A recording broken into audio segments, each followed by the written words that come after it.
has opened a window of hope for lesbian, gay, bisexual and transgender rights. The Apex Court has said it will revisit its own decision in 2012 that effectively retained the criminality attached to homosexuality. Section 377 of the IPC has had a long, rocky history in courts, with the Delhi High Court in 2009 decriminalizing gay sex, the Supreme Court in 2012 overturning that judgment and asking Parliament to frame laws.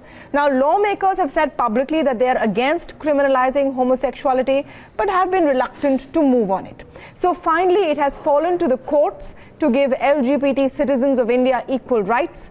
What are the far-reaching implications of this move? To talk on this, I'm joined this evening by social activist Koninika and senior lawyer Anand Grover. I thank you for joining us this evening on Primetime Debate, and welcome to both of you. Ms. Roy, I'm going to start with you. Is it a sigh of relief for LGBT community as well as those fighting for their rights? Yes, at this point we are quite happy that the procedure has gone forward, but obviously this is not the end, and we are really hoping that the 5-judge bench on this judgment sits quickly and we are able to hear a positive judgment as well. So far in the last few years, there have been, this ball has been rolling with transgender rights being given to, transgender rights being given under the NALSA judgment and the privacy judgment, which declared privacy as a fundamental right. So we are quite hopeful that there will be a positive judgment, but, in 2013, we were severely disappointed. So we have our fingers crossed. Mr. Grover, what is the next legal course of action, and what is the scope of what this larger Supreme Court bench will look at when reviewing its earlier order and Section 377 as a whole? Well, as you know, the Supreme Court in the Kaushal judgment in 2013 set aside the Delhi High Court judgment. Now, it did not recognize that there was a change in the rape law, which is a huge infirmity in that judgment. Earlier, there was no question of a woman having what would be called unnatural sex under 377 with a man, and that being legal. The rape law was changed to allow the legal sexual intercourse with a man and a woman, which was otherwise criminal, namely penile anal, penile oral. So now, for example, under the rape law, if a woman has, by consent, penile anal or penile oral sex, it is not illegal. So actually, virtually what happened was that whereas in a heterosexual relationship, these activities on consent would be legal, but between two men, they became illegal. That fact was never looked into by the Kaushal judgment. So that is a big infirmity. Secondly, as Ms. Roy mentioned, the privacy judgment and the NALSA judgment have also come afterwards, which also undercut the validity of the Kaushal judgment. So because of these three things, in my respectful submission and opinion, frankly, not much remains to be done in terms of law. But the court must take it up, and today's order says that the petition will be taken up before a larger bench. So it is up to the Chief Justice to decide which that larger bench is. My hunch is, and it should be, that it should go to the same bench, the Constitution bench, which the curative petition is also going to be taken up by. So these matters will be decided, hopefully sooner than later. Certainly, today is a big positive sign. Absolutely.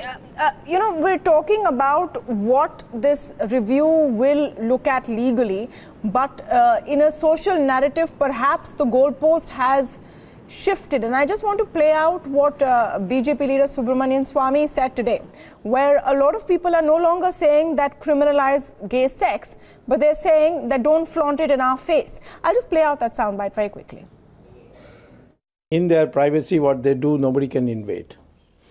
Their private behavior, which is not made public, there's no difficulty. And before also there was no difficulty. But if you flaunt it, it has to be punished, and therefore there has to be criminal law, which is Section 377. So, Mr. Grover, I want your response to that line of argument or thought or, opinion that what you do in your private space is fine, but the rest of society need not know about it. Don't flaunt it, where I quote the senior leader who spoke earlier and whose soundbite I play out. Is that where that conversation is now headed? No, I mean, you see, you have to understand this issue. Dr. Subramanian Swamy is a respected leader of the BJP, and he is entitled to his opinion, air it, and also argue it in court.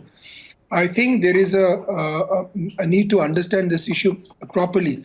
In the Nas Foundation case, the judgment says that if a person has sexual intercourse which is covered by 377, which would include penile anal and penile vaginal, by consent, okay, that's the first precondition, and that means no children, which is covered by POCSO, and in private, then that is not illegal.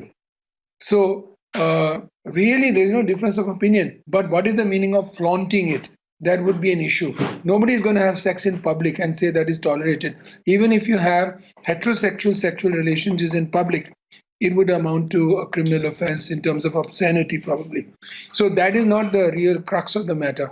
I'm glad that Dr. Subramanian Swamy says that if it is by consent and private, then it can't be criminalized. So I'm happy that there is some modicum of agreement. So the issue would be, what do you mean by flaunting it in the public space? Now that is a vexed issue that needs to be worked out, that needs to be looked into more closely. But by and large, things are moving, even politically, towards decriminalizing 377 and actually ultimately repealing it. Because today there's incongruity in terms of rape, in terms of children. If you look at POCSO, the Children's Act, there is incongruity. So it is gender neutral till you're a child, and then it becomes gender specific when you're an adult.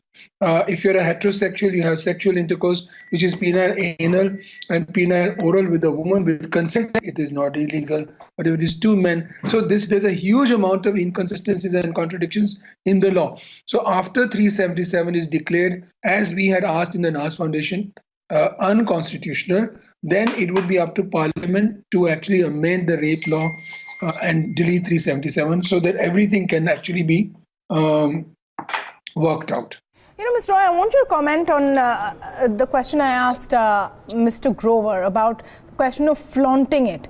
And in a larger context, occasions are cited like maybe parades or going into bars and meeting people, a more social opening up of your sexuality. And do you think that that is the next fight? I think definitely these fights should happen parallelly and not, in terms of time. But definitely, I think that an issue with flaunting it, I really would like to question what they mean about flaunting. Because if you look at any Indian wedding, I mean, that's band baja barat, right? So why not? Why can homosexual relationships not? I'm not saying we need to have sex in public, but why not acknowledge them? So that should be the next step, I would say. But it's a larger political debate, and I don't know how everyone would feel about it. But definitely, I would have to say that where we are not asking for the rights to have sex in public, that is not allowed for any person, and that is under the Obscenity Act, as Mr. Grover already said.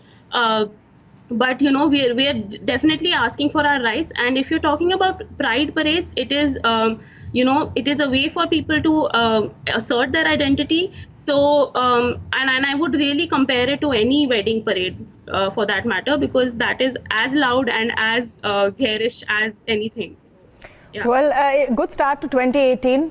That in this day and age, the law must recognize personal choice and consent, of course, giving all citizens equal rights. Thank you so much, Mr. Grover and Ms. Roy, for joining us this evening on Primetime Debate.